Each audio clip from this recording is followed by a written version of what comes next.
जगन्नाथ मंदिर का द्वार, सामने खड़ी है एक मुस्लिम महिला, उसकी बच्ची और उसका शौहर। उनकी बेटी बार बार कह रही है कि वो इस मंदिर से नहीं जाएगी, लेकिन उसके अम्मी अब्बू उसे समझा रहे हैं कि नहीं, ये हमारे भगवान नहीं है, हमारे भगवान तो अल्लाह है। लेकिन बेटी के लाख समझाने पर वो नहीं मानते, उसे घर ले जाते हैं। और फिर उनके साथ कुछ ऐसा होता है कि पूरा मुस्लिम परिवार नंगे पैर दौड़कर जगन्नाथ मंदिर धाम में आकर माथा टेक देता है। कुछ ऐसा होता है कि पूरा परिवार इस्लाम छोड़कर हिंदू धर्म अपना लेता है और जगन्नाथ भगवान की सेवा में लग जाता है। तो आखिर क्या है पूरी कहानी, और क्यों वो मुस्लिम बच्ची बार बार कह रही थी कि वो मंदिर से वापस घर नहीं जाएगी? आखिर परिवार के साथ ऐसा क्या हुआ कि सभी दौड़े दौड़े भगवान के श्री चरणों में आ बैठे? आइए जानते हैं आज की इस वीडियो में, लेकिन उससे पहले कृपया हमारे चैनल को सब्सक्राइब जरूर कर दीजिए।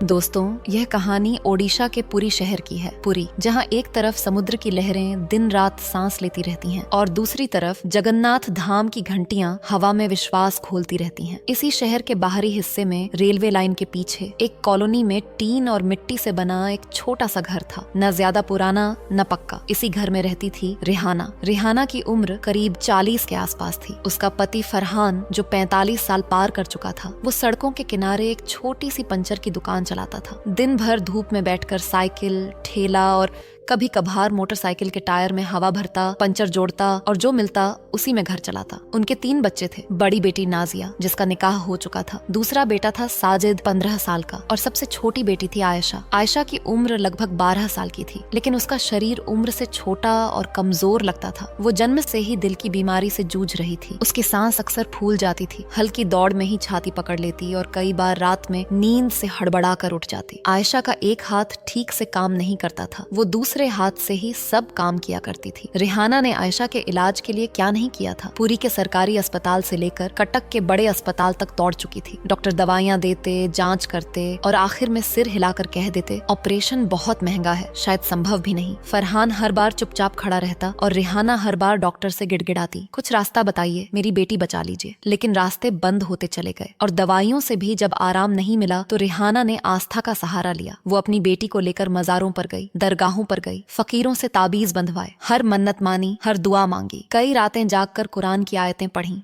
हर बार आयशा के सीने पर हाथ रखकर फूंक मारी और कहा, अल्लाह मेरी बच्ची को ठीक कर दे। लेकिन वक्त के साथ आयशा और कमजोर होती चली गई। एक दिन आयशा की हालत बहुत खराब हो गई। उसकी सांस इतनी तेज चल रही थी कि जैसे छाती फट जाएगी। रिहाना ने उसे गोद में उठाया। आयशा की आंखें बुझी बुझी थीं, लेकिन होंठों पर हल्की सी मुस्कान थी। उसने बहुत धीमी आवाज में कहा, अम्मी। रिहाना कांप गई, बोली, हाँ मेरी जान, बोल। आयशा ने मुश्किल से सांस लेते हुए कहा, अम्मी, अगर मैं मर जाऊं तो? उसके इतना कहते ही रिहाना चीख पड़ी, बोली, नहीं, ऐसा कुछ मत बोल, तू ठीक हो जाएगी, अल्लाह बहुत बड़ा है। आयशा ने सिर हिलाया और फिर कहा, अम्मी, मेरी एक आखिरी ख्वाहिश है। रिहाना ने उसे सीने से लगा लिया, बोली, जो चाहे मांग ले, अम्मी सब पूरा करेगी। आयशा ने आंखें बंद की, फिर खोली और कहा, अम्मी, मैं जगन्नाथ भगवान के दर्शन करना चाहती हूँ। ये सुनते ही रिहाना जैसे सुन्न हो गई। उसने आयशा को अलग करके देखा और बोली, ये तू क्या कह रही है? आयशा ने मासूमियत से कहा, अम्मी, मैंने सपने में देखा है, वे एक बहुत बड़े भगवान, आंखें गोल गोल और पर मुकुट, रंग नीला। वे मुझे देखकर मुस्कुरा रहे थे। उन्होंने मुझे बुलाया है, कहा है मेरे पास आओ। जब आयशा ये सब कह रही थी तो फरहान भी पास खड़ा था। उसका चेहरा सख्त हो गया। वो बोला, ये सब शैतानी ख्याल है, हम मुसलमान हैं और हमारा भगवान अल्लाह है, ये हमारे खिलाफ है और ऐसा सोचना भी गुनाह है। रिहाना ने भी डरते हुए कहा, आयशा, ऐसी बातें मत करिए, इस्लाम के खिलाफ है। आयशा की आंखों में आंसू आ गए और बोली, अम्मी, मुझे रोजाना जगन्नाथ भगवान के सपने आते हैं। वो मुझे बुलाते हैं, कहते हैं मैं तेरे साथ हूँ, तुझे कुछ नहीं होगा। फरहान ने गुस्से में कहा, बस अब एक शब्द नहीं, ऐसी बात दोबारा मत कहना। लेकिन कहकर फरहान वहां से चला गया और आयशा रोती हुई रिहाना की गोद में सो गई। लेकिन जब रात गहरी हुई तो आयशा की हालत और बिगड़ गई। पूरा घर बेचैन था, किसी को कुछ समझ नहीं आ रहा था। रिहाना सोच में थी कि ऐसा कैसे हो सकता है। आयशा का शरीर सफेद पड़ रहा था, सांसें बेजान हो रही थी। वो तुरंत रात को आयशा को लेकर सरकारी अस्पताल पहुंचे। वहां आयशा को ऑक्सीजन लगा दिया और कुछ दवाइयां दे दी। पूरा परिवार अस्पताल में मौजूद था। फरहान बार बार अल्लाह से फरियाद कर रहा था। रात के 3 बजने वाले थे। वहीं सरकारी अस्पताल की बेंच पर बैठी रिहाना की आंख लग चुकी थी। उसी नींद में उसने सपना देखा। उसने देखा कि वो एक विशाल मंदिर के सामने खड़ी है। आसमान नीला है, हवा में शंख की आवाज है। उसके सामने काले रंग के विशाल नेत्रों वाले भगवान खड़े हैं। उनकी आंखों में कर उड़ा है और उन्हें देखकर रिहाना का शरीर कांप रहा है।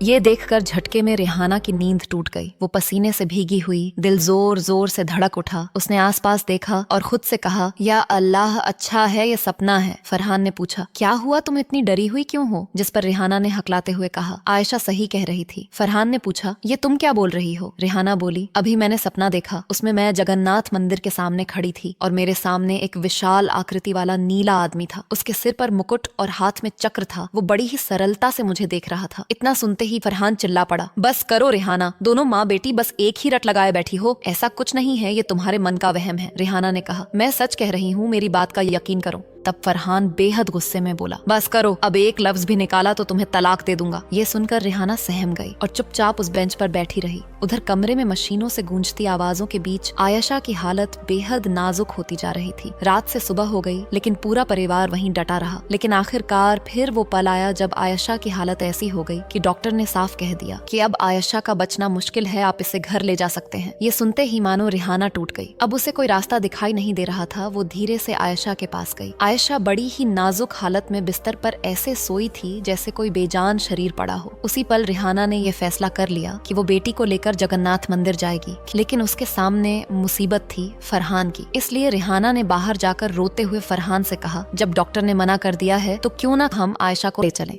कम से कम अपनी जिंदगी के आखिरी पल वो घर में हमारे बीच गुजार लेगी। ये शब्द भले ही फरहान के दिल तीर जैसे चुभे हो, लेकिन उसने अस्पताल से आयशा की छुट्टी कराई और शाम को अपने घर ले आया। घर आते ही आयशा ने रेहाना से कहा, अम्मी, मुझे पता है मैं अब मरने वाली हूँ। रेहाना ने उसे चुप करते हुए कहा, मेरी बच्ची, कुछ नहीं होगा तुझे। रात गहरी हो रही थी। रेहाना को छोड़कर पूरा परिवार सो गया, लेकिन माँ तो माँ होती है। भला अपनी बच्ची को ऐसी हालत में देखकर उसे नींद कहाँ आने वाली थी। वो आयशा के पास बैठी रही, उससे बातें करती रही। इसी बीच वो रात का वो गहरा पहर आया जब रेहाना ने आयशा से कहा, बेटी, अगर मैं तेरी आखिरी इच्छा पूरी कर दूं तो तू मुझे माफ तो कर देगी ना? आयशा ने कहा, किस बात के लिए? इस पर रेहाना ने आयशा को उठाया और चुपचाप घर से निकल पड़ी। आसमान में चांद आधा था, पूरी की गलियां सो रही थीं। रेहाना आयशा को सीने से लगाए मंदिर के पास जा पहुंची। बाहर सुरक्षा इतनी कि परिंदा भी वर ना मार सके। रेहाना मंदिर के मुख्य द्वार से थोड़ी दूर खड़ी हो गई। तभी वहाँ कुछ सुरक्षा कर्मी आए। उन्होंने रेहाना से पूछा, आप इतने समय यहाँ क्या कर रही हैं? तब रेहाना ने कहा, मेरी बच्ची को जगन्नाथ भगवान के दर्शन करना है। उसकी बात सुनकर सुरक्षाकर्मी चौंक गए। उन्होंने कहा, लेकिन आप लोग तो मुस्लिम हैं और क्या आपको नहीं पता कि जगन्नाथ मंदिर में केवल हिंदुओं को ही प्रवेश मिलता है? ये सुन रेहाना उदास हो गई। रेहाना निराश होकर लौटने लगी। आयशा बोली, अम्मी, मुझे अंदर जाना है। रेहाना ने कहा, चुप कर, जब तेरे भगवान ने तुझे बुलाया ही नहीं तो क्यों बार बार उनका नाम लेती है? अगर बुलाना ही होता तो ऐसे दरवाजे से लौटाते नहीं। यह सुनकर आयशा जोर से रोने लगी। तभी उसी वक्त घंटियों की आवाज आने लगी और हवा भारी हो गई। आयशा बोली, अम्मी, रुको, मुझे वो बुला रहे हैं। रेहाना ने पीछे पलट के देखा तो मंदिर का मुख्य द्वार अपने आप खुल गया। उस पल मानो समय रुक गया हो। रेहाना को कुछ समझ नहीं आ रहा था। दरवाजे खुलते ही आयशा तुरंत दौड़कर मंदिर में प्रवेश कर गई। आयशा को अपने पैरों पर चलता देख रेहाना का दिल कांप गया। वो चिल्लाई, आयशा रुक जा, लेकिन आयशा नहीं रुकी। तब रेहाना जमीन पर बैठकर अल्लाह से फरियाद करने लगी। तभी थोड़ी देर इंतजार करने के बाद जैसे ही मंदिर से आयशा बाहर आई तो रेहाना ने दौड़कर उसे गले लगा लिया। तब आयशा ने कहा, अम्मी, रो मत, देखो मैं अब ठीक हूँ। रेहाना ने आयशा को देखा। उसके चेहरे पर रंग लौट आया था, चेहरे पर हंसी, और उसका हाथ भी ठीक से काम कर रहा था। आयशा ने कहा, ऐसे मत देखो अम्मी, मैंने कहा था ना, मुझे जगन्नाथ बुला रहे हैं। रेहाना ने रोते हुए सिर हिलाया और बार बार कई बार आयशा को गले लगाया और माथे पर ममता भरा चुंबन दिया। थोड़ी देर के बाद आयशा हंसते हुए बोली, अम्मी, अब आप घर जाइए, मैं यहीं रहना चाहती हूँ। ये सुन रेहाना घबरा गई। उसने कहा, नहीं, तुम यहाँ नहीं रह सकती, किसी ने देख लिया तो खुदा जाने क्या होगा।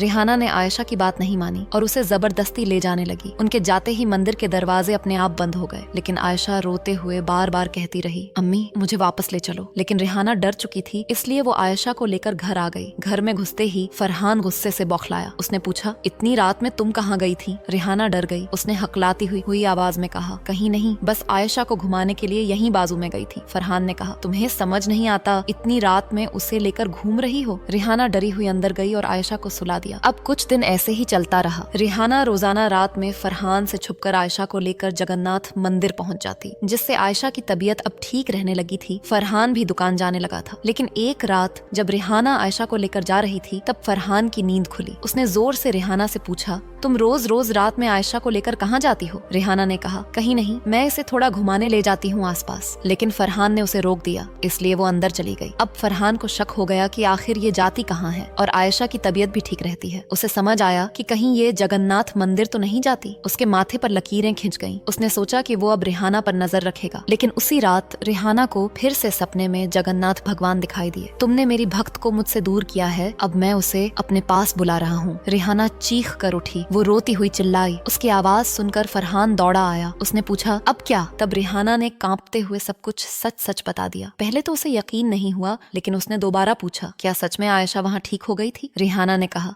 मैं आपसे बहुत दिन से कह रही हूँ, आप मेरी बात मानते क्यों नहीं हो? अगर आपको यकीन नहीं है तो एक बार मेरे साथ चलकर देखिए। फरहान बहुत देर तक सोचता रहा। उसने रेहाना को समझाया कि ये वहम है तुम्हारा, और अगर हम वहाँ गए तो हमारा समाज हमें माफ नहीं करेगा। रेहाना ने रोते हुए कहा, अगर बेटी ही रहेगी तो फिर समाज का क्या करेंगे आप? और जब बेटी इतनी बीमार है तो समाज ने पैसा क्यों नहीं दिया उसके दिल का ऑपरेशन कराने के लिए? जब बेटी सांसें तोड़ रही थी तब कहाँ गया था आपका समाज? रेहाना की बातें सुनकर फरहान की आंखें भर आईं। उसने रेहाना को गले लगाते हुए कहा, अगर सच में ऐसा है तो मैं भी देखना चाहूंगा। इतना कहकर रात के तीसरे पहर, जब पूरी की सड़कें लगभग सूनी हो चुकी थीं, उसी वक्त फरहान ने कांपते हाथों से आयशा को गोद में उठाया। बच्ची की सांसें इतनी हल्की थीं कि लग रहा था अभी थम जाएंगी। रेहाना उसके पीछे पीछे चल रही थी। जैसे ही वे जगन्नाथ मंदिर के पास पहुंचे, हवा में शंख और घंटियों की आवाज फिर गूंजने लगी। समय देर रात का था, लेकिन मंदिर परिसर में एक अजीब सी शांति थी। फरहान का दिल जोर जोर से धड़क रहा था। उसने रेहाना की तरफ देखा और बोला, अगर कुछ गलत हुआ तो? रेहाना ने रोते हुए कहा, कुछ नहीं होगा, आप यकीन तो करिए। मंदिर के बाहर जैसे ही उन्होंने कदम रखा, उसी पल आयशा की आंखें खुल गईं। उसने गहरी सांस ली। उसका दिल जोर से धड़क उठा।